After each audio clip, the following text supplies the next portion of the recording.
মাছটা বোধহয় পাটা খাটো খাটো না?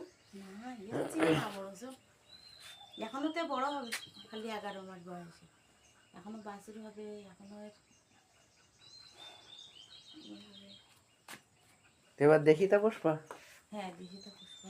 আমার যেন ছাগলগুলোও দেখিতে ভাল লাগে, গরুগুলোও দেখিতে ভাল লাগে। ওই এর দুধ হয় কিরকম এর মার? এর মার 8 কেজি দুধ। 8 কেজি। সকাল বিকালে 4 কেজি, সকালে 4 কেজি। আর এর তো তার বেশি হবে, কারণ এর বট মটগুলো সব মানে বড় বড় বড় বড়।